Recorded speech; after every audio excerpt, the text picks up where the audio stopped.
ಮನಸ್ಸು ಏಕೋ ಮುಂದುವರೆದ ಸಂಚಿಕೆ. ಅನಾಯ ಕನ್ನಡಿ ಮುಂದೆ ನಿಂತು ತಯಾರಾಗುತ್ತಿದ್ದಳು. ಅವಳು ರೆಡಿಯಾಗಿ ತಿರುಗುವಷ್ಟರಲ್ಲಿ ಸ್ನಾನ ಮುಗಿಸಿ ಬಂದಿದ್ದ ಸಮಯ್ ಟವಲ್ನಿಂದ ತಲೆ ಒರೆಸಿಕೊಳ್ಳುತ್ತಾ ನಿಂತಿದ್ದ.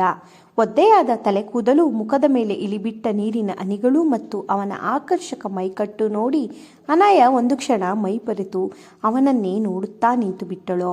ಸಮಯ್ ಅವಳನ್ನು ಗಮನಿಸಿ ನಿಧಾನವಾಗಿ ಅವಳ ಹತ್ತಿರ ಹೆಜ್ಜೆ ಹಾಕುತ್ತಾ ಅವಳ ಸನಿಹಕ್ಕೆ ಬರಲು ಅನಾಯಾಗೆ ಎದೆ ಬಡಿತ ಜೋರಾಗಿತ್ತು. ಅವನು ತೀರಾ ಹತ್ತಿರ ಬಂದು ನಿಂತಾಗ ಅವಳು ನಾಚಿಕೆಯಿಂದ ತಲೆ ತಗ್ಗಿಸಿದಳು. ಸಮಯ್ ಮುಗುಳ್ನಗುತ್ತಾ, "ಏನ್ ಮೇಡಮ್, ಇವತ್ತು ಆಫೀಸ್ಗೆ ಹೋಗೋ ಐಡಿಯಾ ಇಲ್ವಾ? ನನ್ನನ್ನೇ ಹೀಗೆ ನೋಡ್ತಾ ನಿಂತಿದ್ರೆ ನನಗೂ ಆಫೀಸ್ಗೆ ಹೋಗೋ ಮೂಡ್ ಹೊರಟು ಹೋಗುತ್ತೆ ಅಷ್ಟೆ. ಮತ್ತೇನೋ ಮಾಡೋ ಮೂಡ್ ಬರುತ್ತೆ" ಎಂದು ಮೋಹಕವಾಗಿ ಹೇಳುತ್ತಾನೆ. ಅವನ ಮಾತು ಕೇಳಿದ್ದೆ ಅನಾಯ ಕೆನ್ನೆ ಟೊಮೆಟೊ ತರಹ ಕೆಂಪಾಗಿತ್ತು. ಅನಾಯ ತಡವರಿಸುತ್ತಾ ಅದು ನಾನು ರೆಡಿಯಾಗಿದ್ದೀನಿ, ನೀವೇ ಲೇಟ್ ಮಾಡ್ತಾ ಇರೋದು ಎಂದು ಹೇಳಿ ಅಲ್ಲಿಂದ ತಪ್ಪಿಸಿಕೊಳ್ಳಲು ನೋಡುತ್ತಾಳೆ. ಆದರೆ ಸಮಯ್ ಅವಳ ಕೈ ಹಿಡಿದುಕೊಂಡಿದ್ದ. ಅನು, 1 ನಿಮಿಷ ಎಂದು ಅವಳ ಕಿವಿಯೋಲೆ ಸರಿಪಡಿಸುತ್ತಾ, "ಇವತ್ತು ನೀನು ತುಂಬ ಸುಂದರವಾಗಿ ಕಾಣುತ್ತಿದ್ದೀಯಾ" ಎಂದು ಹೇಳಿ ಅವಳ ಕಣ್ಣಲ್ಲಿ ಇದ್ದ ಕಾಡಿಗೆಯನ್ನು ತೆಗೆದು ಕಿವಿಯ ಹಿಂದೆ ಇಟ್ಟು ಅವಳ ಹಣೆಗೆ ಮುತ್ತು ಕೊಡುತ್ತಾನೆ. ಸಮಯ್ನ ಈ ನಡೆ ಅನಯ ನಾಚಿ ನೀರಾಗುವಂತೆ ಮಾಡಿತ್ತು. ಇಬ್ಬರು ರೂಮಿನಿಂದ ಆಚೆ ಬರುವ ಹೊತ್ತಿಗೆ ಮನೆಯವರೆಲ್ಲರೂ ಹಾಲ್ನಲ್ಲಿ ಕುಳಿತುಕೊಂಡಿದ್ದರು.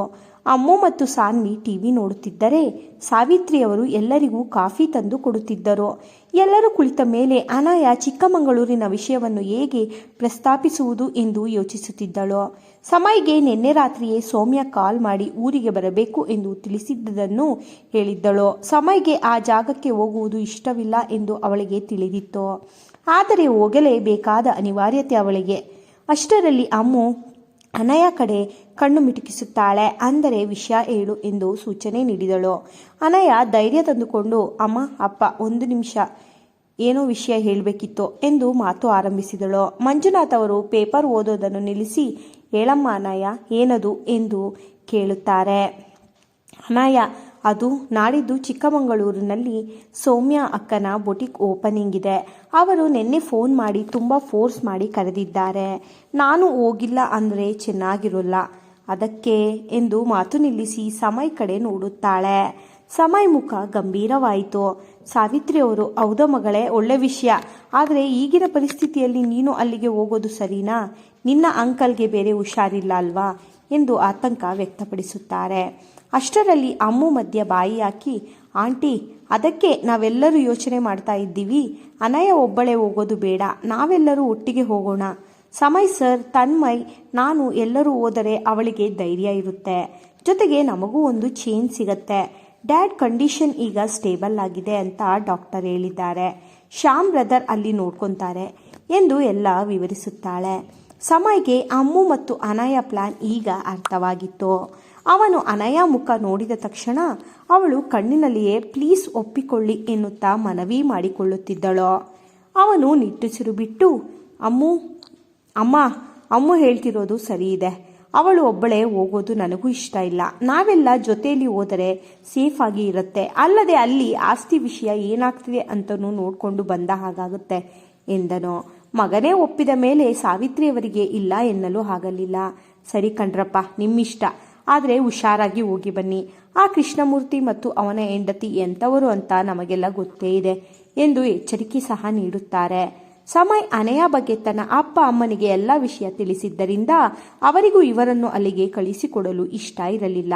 ಆದರೂ ಮಗ ಜೊತೆಗೆ ಹೋಗುತ್ತೇನೆ ಎಂದು ಹೇಳಿದ್ದರಿಂದ ಒಪ್ಪಿಗೆ ನೀಡುತ್ತಾರೆ. ಸಾನ್ವಿ ಉತ್ಸಾಹದಿಂದ, ಸೂಪರ್ ಅಮ್ಮ, ನಾನು ಬರ್ತೀನಿ ಪ್ಲೀಸ್, ನನಗೂ ಟ್ರಿಪ್ ಹೋದ ಹಾಗೆ ಆಗುತ್ತೆ ಎಂದು ಹೇಳುತ್ತಾಳೆ. ಆದರೆ ಅನಾಯ, "ಬೇಡ ಸಾನು, ನೀನು ಬರೋದು ಬೇಡ. ಅಲ್ಲಿಗೆ ಕರಣ್ ಕೂಡ ಬರ್ತಾ ಇದ್ದಾನೆ. ಅವನ ಕಣ್ಣಿಗೆ ನೀನು ಬೀಳೋದು ನನಗೆ ಇಷ್ಟ ಇಲ್ಲ. ನೀನು ಇಲ್ಲೇ ಅಮ್ಮ ಅಪ್ಪನ ಜೊತೆ ಇರೋ" ಎಂದು ಹೇಳುತ್ತಾಳೆ. ಜೊತೆಗೆ ಸಮಯ್ ಸಹ, "ಹೌದು ಸಾನು, ನೀನು ಬರೋದು ಬೇಡ. ಇಲ್ಲೇ ಅಪ್ಪ ಅಮ್ಮನ ಜೊತೆ ಇರೋ" ಎಂದು ಹೇಳುತ್ತಾನೆ. ಅನಯ ಸಮಯ್ ಬೇಡ ಅಂದಿದ್ದೆ ಸಾನ್ವಿ ಮುಖ ಮಂಕಾಗಿ ಹೋಗಿತ್ತು. ಮನಸ್ಸಿಗೆ ಬೇಸರವಾದರೂ ಅಣ್ಣನ ಮಾತಿಗೆ ಎದುರಾಡದೆ ಸುಮ್ಮನಾಗುತ್ತಾಳೆ. "ಓಕೆನಾ, ವಿಷಯ ಫೈನಲ್ ಆಯಿತು ಅಲ್ವಾ? ನಾಳೆ ಬೆಳಿಗ್ಗೆ ಚಿಕ್ಕಮಗಳೂರಿಗೆ ಹೊರಡುವುದು" ಎಂದು ತೀರ್ಮಾನವಾಯಿತು. ಅನಯ ಮತ್ತು ಸಮಯ್ ಆಫೀಸ್ಗೆ ಹೊರಟರು. ಕಾರಿನಲ್ಲಿ ಹೋಗುವಾಗ ಅನಯ ಸಮಯ್ ಕೈ ಹಿಡಿದು, "ಥ್ಯಾಂಕ್ಸ್ ಸಮಯ್, ನೀವು ಒಪ್ಪಿಕೊಳ್ತೀರಾ ಅಂತ ಅನ್ಕೊಂಡಿರಲಿಲ್ಲ ನಾನು ಎಂದಳು. ಸಮಯ್ ಅನಯ ಅವಳ ಕೈಯನ್ನು ಒತ್ತಿ, ನಾನು ಒಪ್ಪಿಕೊಂಡಿದ್ದು ನಿನಗಾಗಿ ಮಾತ್ರನು, ಆದರೆ ಒಂದು ಕಂಡೀಷನ್, ಅಲ್ಲಿ ಏನೇ ಆದರೂ ನೀನು ನನ್ನ ಪಕ್ಕನೇ ಇರಬೇಕು. ಆ ಕರಣ್ ಮತ್ತು ನಿಮ್ಮ ಚಿಕ್ಕಪ್ಪನ ಹತ್ತಿರ ಒಬ್ಬಳೇ ಹೋಗಬಾರ್ದು ಎಂದು ತಾಕೀತು ಮಾಡುತ್ತಾನೆ. ಅನಯ ಸಹ ನಗುತ್ತಾ, ಪ್ರಾಮಿಸ್ ಮಿಸ್ಟರ್ ಹಸ್ಬೆಂಡ್ ಎಂದಳು. ತಕ್ಷಣ ಸಮಯ್ ಕಾರ್ ಬ್ರೇಕ್ ಹಾಕಿ, ಏನಂದೆ, ಇನ್ನೊಂದು ಸಾರಿ ಹೇಳು ಎನ್ನುತ್ತಾನೆ. ಅನಯ ನಾಚುತ್ತಾ, ಅದು ಹಸ್ಬೆಂಡ್ ಎನ್ನುತ್ತಾಳೆ. ಹಾಗೆ ಹೇಳಿದ್ದೆ. ಸಮಯ್ ಅನಯವನ್ನು ತನ್ನ ಕಡೆ ಎಳೆದುಕೊಂಡು ತುಟಿಗೆ ತುಟಿ ಬೆರೆಸಿದ್ದ. ಹೀಗೆ ಇಬ್ಬರು ಸುಂದರ ಕ್ಷಣಗಳನ್ನು ಆನಂದಿಸುತ್ತಾ ಆಫೀಸ್ ತಲುಪುತ್ತಾರೆ. ಆದರೆ ಆಫೀಸ್ ತಲುಪಿದಾಗ ಅಲ್ಲಿ ಇನ್ನೊಂದು ಸಮಸ್ಯೆ ಕಾದಿತ್ತು. ಅಭಿ ಮತ್ತು ಸೀಮಾ ಸಹ ತಮ್ಮ ಬ್ಯಾಗ್ ಪ್ಯಾಕ್ ಮಾಡಿಕೊಂಡು ಪಾರ್ಕಿಂಗ್ ಲಾಟ್ನಲ್ಲಿ ಕಾಯುತ್ತಿದ್ದರು. ಅನಯ ಅವರನ್ನು ನೋಡಿದ ಕೂಡಲೇ, ಅಯ್ಯೋ, ಇವರಿಗೆ ಪ್ರಾಮಿಸ್ ಮಾಡಿದ್ದು ಮರೆತೇ ಹೋಗಿತ್ತು ನನಗೆ ಎಂದು ತಲೆ ಮೇಲೆ ಕೈ ಹೊತ್ತು ಕಾರಿಂದ ಇಳಿದು ನಿಲ್ಲುತ್ತಾಳೆ. ಅಭಿ ಕಾರಿನ ಹತ್ತಿರ ಬಂದು, ಏನ್ ಮೇಡಮ್, ಪ್ರಾಮಿಸ್ ಮಾಡಿ ಮರೆತೇ ಹೋದ್ರಾ? ನಮಗೆ ವಿಷಯನೇ ತಿಳಿಸಿಲ್ಲ, ನಾವು ರೆಡಿಯಾಗಿ ಬಂದಿದ್ದೀವಿ ಎಂದು ನಗುತ್ತಾ ಹೇಳುತ್ತಾನೆ. ಸೀಮಾ ಕೂಡ, ಹೌದು ಅನಯ, ನೀನು ಪ್ರಾಮಿಸ್ ಮಾಡಿದ್ದೀಯಾ, ಕರ್ಕೊಂಡು ಹೋಗಲೇಬೇಕು ಎಂದು ಹೇಳುತ್ತಾಳೆ.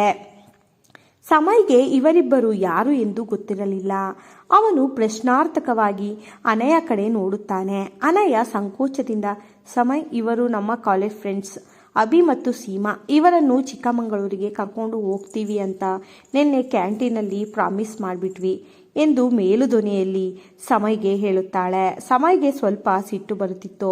ಇದು ಟ್ರಿಪ್ ಅಲ್ಲ, ಸೀರಿಯಸ್ ವಿಷಯಕ್ಕೆ ಹೋಗುತ್ತಿರುವುದು ಎಂದು ಇವರಿಗೆ ಹೇಗೆ ಅರ್ಥ ಮಾಡಿಸುವುದು? ಆದರೆ ಅನಯ ಮಾತು ಕೊಟ್ಟಿರುವುದರಿಂದ ಬೇಡ ಎನ್ನಲು ಅವನಿಗೆ ಮನಸ್ಸು ಬರಲಿಲ್ಲ. ಸರಿ, ಬರೋದಾದರೆ ಬರಲಿ, ಆದರೆ ನಾವು ಹೋಗ್ತಿರೋದು ಅಲ್ಲಿ ಪಾರ್ಟಿ ಮಾಡೋದಕ್ಕೆ, ಮಾಡಿಕೊಂಡು ಮಜಾ ಮಾಡೋಕ್ಕಲ್ಲ ಅನ್ನೋದು ಇವರಿಗೆ ಅರ್ಥವಾಗಿರಲಿ.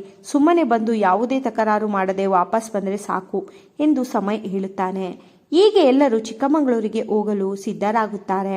ಆದರೆ ಅಲ್ಲಿ ಕಾದಿರುವ ಅಪಾಯದ ಅರಿವು ಯಾರಿಗೂ ಇರಲಿಲ್ಲ. ಕತೆ ಮುಂದುವರಿಯುವುದು. ನನ್ನ ಈ ಕತೆ ನಿಮ್ಮೆಲ್ಲರಿಗೂ ಇಷ್ಟ ಆಗ್ತದೆ, ಪ್ಲೀಸ್ ನನ್ನ ಚಾನಲ್ನ ಮೊದಲು ಸಬ್ಸ್ಕ್ರೈಬ್ ಮಾಡ್ಕೊಂಡು ಲೈಕ್ ಮಾಡಿ, ಶೇರ್ ಮಾಡಿ, ಕಮೆಂಟ್ ಮೂಲಕ ಕತೆ ಹೇಗಿತ್ತು ಅನ್ನೋದನ್ನ ತಿಳಿಸೋದನ್ನ ಮರೆಯಬಿಡಿ. ನಾನು ಸಿಗ್ತೀನಿ ಮತ್ತೊಂದು ವಿಡಿಯೋದೊಂದಿಗೆ.